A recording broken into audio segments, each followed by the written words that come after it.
ಕೇಂದ್ರ ಸಂಪುಟದಲ್ಲಿ ರಾಜ್ಯಕ್ಕೆ ಅನ್ಯಾಯ ಆಗೋದಿಲ್ಲ, ಕರ್ನಾಟಕಕ್ಕೆ ವರಿಷ್ಠರು ಸೂಕ್ತ ಸ್ಥಾನಮಾನ ನೀಡುತ್ತಾರೆ ಅಂತ ದೆಹಲಿಯಲ್ಲಿ ಬಿಜೆಪಿ ರಾಜ್ಯಾಧ್ಯಕ್ಷ ವಿಜೇಂದ್ರ ಹೇಳಿಕೆ ಕೊಟ್ಟಿದ್ದಾರೆ.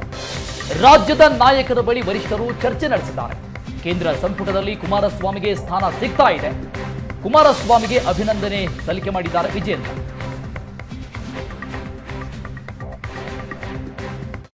ನರೇಂದ್ರ ಮೋದಿ ಅವರು ಮೂರನೇ ಬಾರಿಗೆ ದೇಶದ ಚುಕ್ಕಾಣಿ ಹಿಡಿತಿರುವ ಸಂದರ್ಭದಲ್ಲಿ ಸಹಜವಾಗಿಯೇ ಇಡೀ ದೇಶ ಒಂದು ರೀತಿ ಸಂಭ್ರಮಾಚರಣೆಯಲ್ಲಿದೆ. ಅದರಲ್ಲೂ ಪ್ರಮುಖವಾಗಿ ಕರ್ನಾಟಕ ಬಿಜೆಪಿ ಅಧ್ಯಕ್ಷರಾಗಿರುವಂತಹ BY ವಿಜೇಂದ್ರ ಅವರು ಈ ಒಂದು ಕ್ಷಣವನ್ನು ಹೇಗೆ ಅದನ್ನು ಸ್ವೀಕಾರ ಮಾಡ್ತಾರೆ ಅನ್ನೋದ್ರ ಬಗ್ಗೆ ಮಾತಾಡಿ ನಮ್ಮ ಜೊತೆ ವಿಜೇಂದ್ರ ಅವರು ಇದ್ದಾರೆ. ಸರ್, ಇಡೀ ದೇಶ ಒಂದು ರೀತಿ ಆ ಕ್ಷಣಕ್ಕಾಗಿ ಸಂಭ್ರಮಿಸ್ತಾ ಇದೆ. ಸೊ ಒಬ್ಬ ಪಾರ್ಟಿಯ ಅಧ್ಯಕ್ಷರಾಗಿ ಈ ಕ್ಷಣವನ್ನು ಹೇಗೆ ನೀವು ಸ್ವೀಕಾರ ಮಾಡ್ತೀರಿ ಸರ್? ಇಡೀ ದೇಶದಲ್ಲಿ ಕಾರ್ಯಕರ್ತರ ಜೊತೆಗೆ ಪ್ರತಿಯೊಬ್ಬ ಭಾರತೀಯರು ಕೂಡ ಸಂಭ್ರಮವನ್ನು ಆಚರಣೆ ಮಾಡ್ತಾ ಇದ್ದಾರೆ. ನೋಡಿ, ಸ್ವಾತಂತ್ರ್ಯ ಬಂದ ನಂತರ ಕಾಂಗ್ರೆಸ್ಸೇತರ ಪಕ್ಷಕ್ಕೆ ಸತತವಾಗಿ ಮೂರನೇ ಬಾರಿಗೆ ಅಧಿಕಾರಕ್ಕೆ ಬಂದಿರತಕ್ಕಂಥ ಕ್ಷಣ ಇದು. ಇವತ್ತು ಕ್ಷಣ ನೋಡ್ತಾ ಇದ್ದೇವೆ ಅಂತ ಹೇಳಿದ್ರೆ ನರೇಂದ್ರ ಮೋದಿಜಿಯವರ ಪರಿಶ್ರಮ ಏನಿದೆ. ಕಳೆದ 10 ವರ್ಷದಲ್ಲಿ ದೇಶದ ಪ್ರಧಾನಮಂತ್ರಿಗಳಾಗಿ ನಾನು ಪ್ರಧಾನಮಂತ್ರಿ ಅಲ್ಲ, ಪ್ರಧಾನ ಸೇವಕನ ಭಾವನೆ ಇಟ್ಕೊಂಡು ಯಾವ ರೀತಿ ದೇಶವನ್ನು ಮುನ್ನಡೆಸಿದ್ದಾರೆ, ಇದರ ಪರಿಣಾಮ ಇವತ್ತು ಮೋದಿಜಿಯವರು ಮೂರನೇ ಬಾರಿಗೆ ಇವತ್ತು ಜವಾಬ್ದಾರಿಯನ್ನು ಸ್ವೀಕಾರ ಮಾಡ್ತಾ ಇದ್ದಾರೆ. ನಮಗೆ ಸಂಪೂರ್ಣವಾಗಿ ವಿಶ್ವಾಸ ಇದೆ, ಈ ದೇಶದ ಜನರು ಇಟ್ಟಿರ್ತಕ್ಕಂಥ ಭರವಸೆಯನ್ನು ಉಳಿಸ್ಕೊಂಡು ದೇಶವನ್ನು ಇನ್ನು ಎತ್ತರಕ್ಕೆ ತೆಗೆದುಕೊಂಡು ಹೋಗ್ತಕ್ಕಂಥ ಕೆಲಸ ಮೋದಿಜಿಯವರ ನೇತೃತ್ವದಲ್ಲಿ ಆಗ್ತದೆ.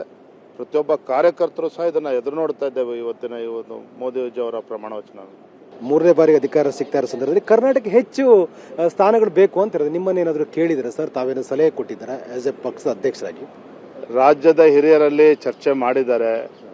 ಕೇಂದ್ರದ ವರಿಷ್ಠರು ಅವರು ಯಾರ್ಯಾರು ಏನೇನು ಸಲಹೆ ಕೊಡಬೇಕು ಕೊಟ್ಟಿದ್ದಾರೆ. ಹಾಗಾಗಿ ಒಂದು ನಮ್ಮ ಇತಿಮಿತಿ ಒಳಗೆ ನಿಜ ನಾನು ರಾಜ್ಯದ ಅಧ್ಯಕ್ಷನಾಗಿ ಇವತ್ತು ನಮ್ಮ ಕರ್ನಾಟಕಕ್ಕೆ ಹೆಚ್ಚು ಪ್ರಾತಿನಿಧ್ಯ ಕೊಡಬೇಕು ಅನ್ನೋ ನಿರೀಕ್ಷೆ ಇಡ್ತಕ್ಕಂಥದ್ದು ತಪ್ಪಲ್ಲ. ಆದರೆ ನಮ್ಮ ವರಿಷ್ಠರು ಸೂಕ್ತ ನಿರ್ಧಾರವನ್ನು ತೆಗೆದುಕೊಳ್ತಾರೆ. ಕರ್ನಾಟಕಕ್ಕೆ ಅನ್ಯಾಯ ಆಗೋದಿಲ್ಲ, ಸೂಕ್ತ ಸ್ಥಾನಮಾನಗಳನ್ನು ನೀಡ್ತಾರೆ. ಕುಮಾರಸ್ವಾಮಿ ಅವರು ಸಂಪುಟಕ್ಕೆ ಆಗ್ತಾ ಇದ್ದಾರೆ ಸರ್. ನಾನು ಅವ್ರಿಗೆ ಅಭಿನಂದನೆಗಳನ್ನು ಕೂಡ ಸಲ್ಲಿಸ್ತೇನೆ, ಶುಭಾಶಯಗಳನ್ನು ಕೂಡ ಹೇಳ್ತೇನೆ. ಇವತ್ತು BJP JDS ರಾಜ್ಯದಲ್ಲಿ ಒಟ್ಟಾಗಿ ಇವತ್ತು ನಾವು ಹೋಗಿದ್ದೇವೆ.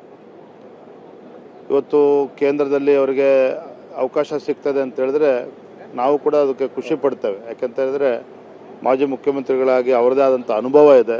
ಕೇಂದ್ರದ ಸಚಿವ ಸಂಪುಟಕ್ಕೆ ಬರೋದ್ರ ಮುಖೇನ ದೇಶಕ್ಕೂ ಕೂಡ ಒಳ್ಳೆಯದಾಗ್ತದೆ, ನಮ್ಮ ರಾಜ್ಯಕ್ಕೂ ಕೂಡ ಅದು ಒಳ್ಳೆಯದಾಗ್ತದೆ.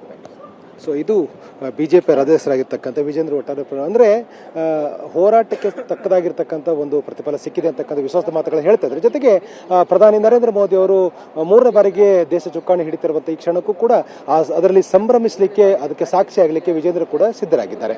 ಕ್ಯಾಮರಾಮನ್ ಕೈಲಾಸ್ ಜೊತೆ ಆನಂದ್ ಪೈ ಬೈದಮನೆ, ಏಷ್ಯಾನೆಟ್ ಸುವರ್ಣ ನ್ಯೂಸ್, ನವದೆಹಲಿ.